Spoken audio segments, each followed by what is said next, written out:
proeminência do Egito.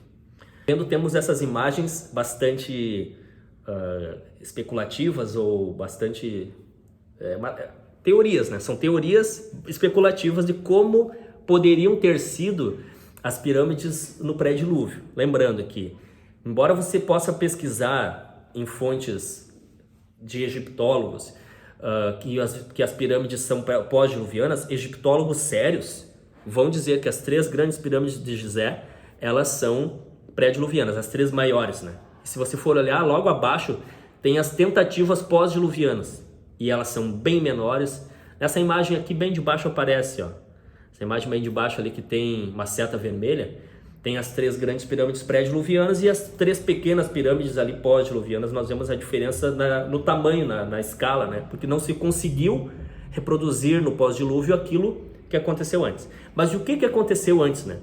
O Egito, ele tem uma proeminência muito forte, porque todas as histórias remontam a essa cultura egípcia do pré-dilúvio. Algum mistério muito grande acontecia nesse lugar até que veio o dilúvio.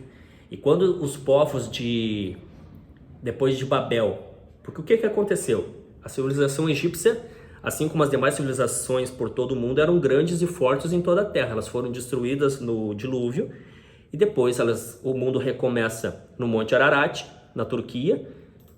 Nimrod desce até a planície do Sinar, começa a edificar Babilônia, começa a edificar Babel. O Senhor dissipa eles com a confusão das línguas e aí eles começam a percorrer novamente a terra, começam a se espalhar. Vejam, Babel foi um levante contra Deus, foi o primeiro levante do homem pós-diluviano contra Deus. Deus manda se espalhar, então nós não vamos nos espalhar, nós vamos ficar aqui. Então o Senhor intervém sobrenaturalmente, confunde as línguas e eles são obrigados a se dissipar por línguas. E os primeiros povos que chegam ao Egito são Mizraim. Então essa galera chega no Egito e encontra, depois de Babel, depois da confusão das línguas, eles encontram as grandes pirâmides e começam a ter acesso. E ali houve o contato novamente com os anjos caídos. Esse povo cananita foi quem reacendeu essa ligação com os anjos.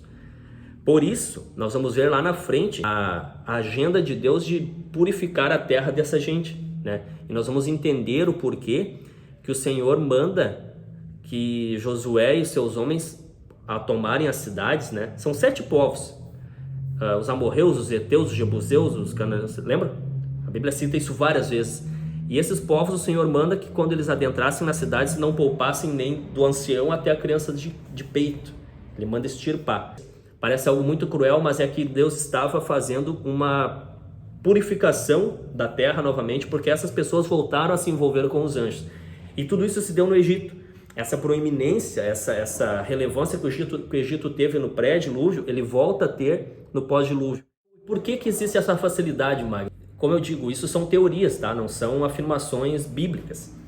Mas o que é uma unanimidade de todos os teólogos? Que o Egito representa o mundo e o inferno, e o faraó representa o diabo. Todos já ouviram isso na escola bíblica dominical, né? O faraó representa o diabo e o Egito representa o mundo e o inferno. Mas ele não só representa, como ele é, de certa forma, para o mundo, um portal, né, dimensional para acessar as trevas. Querem um exemplo? Aleister Crowley, eu já falei dele aqui nas aulas, o pai do satanismo moderno, que escreveu a Bíblia do satanismo e foi um influenciador da maior parte das bandas de rock do século XX. Aqui no Brasil, quem era muito seguidor dele era o Paulo Coelho e o Raul Seixas, que escreviam suas músicas juntos, músicas extremamente satanistas. O próprio Raul Seixas se auto-intitulava o Anticristo, né? E o Aleister Crowley se auto-intitulava o 666, o Anticristo. Esse cara começou a despontar no satanismo depois que ele foi ao Egito e passou um tempo lá buscando os espíritos do Antigo Egito, e ele teve um encontro com Horus, segundo ele, né? Ele conseguiu abrir um portal dimensional. Queridos, o que eu estou contando aqui? Eu estou contando histórias relatadas por esse próprio satanista, tá? Ele foi ao Egito, buscou até que encontrou, e ele acessou mistérios pré-diluvianos, mistérios dos anjos caídos, mistérios dos deuses egípcios, os quais o Senhor odiava, os quais o Senhor vingou nas 10 pragas, né? Ele foi lá e rebuscou essas coisas e trouxe e refundou o satanismo pesado sobre a Terra. Ele trouxe esses mistérios do pré-dilúvio e introduziu ele no século XX. Então, o Egito, ele tem essa proeminência porque ele é um vínculo. Essa é a palavra. Embora tenha, como eu disse, tenha a pirâmide na Amazônia, na China, na Bósnia, todo mundo conhece as pirâmides do Egito, porque são elas que estão lá, totalmente aparentes, né, para serem visitadas. São construções gigantescas, que até a construção da Torre Eiffel, a Grande Pirâmide, era o monumento mais alto feito pelo homem. Tu imagina, ela data de 5.000 anos atrás. A Torre Eiffel tem 200, 300 anos, não tem 300 anos. Então, todo esse período ninguém tinha conseguido fazer uma edificação mais alta do que as pirâmides. Então, elas estão lá como um símbolo e como um link desse velho mundo que jazia no pecado de uma maneira tão grande que foi destruído pelo Senhor. E todas as pessoas que buscaram esse conhecimento egípcio revisitam e revivem essa tradição podre, essa tradição espúria, satanista, macabra, que povoou a terra antes do dilúvio. Ela é trazida. Então, o Egito, sim, ele é um portal dimensional. Estou fazendo uma interpretação espiritual acerca de uma realidade de um povo que está na terra como um sinal. Existem povos que estão na terra como um sinal. O povo de Israel é o povo de Deus e ele está na terra como um sinal. Assim como o povo é um sinal, o país de Israel é um sinal para a humanidade. Todo mundo sabe o que aconteceu lá, todo mundo volta os olhos para aquele lugar, porque ele é um símbolo do bem. Da mesma forma, o Egito, ele está lá como um símbolo do mal. Ele está lá como um símbolo do reino de Satanás. Vocês conseguem entender?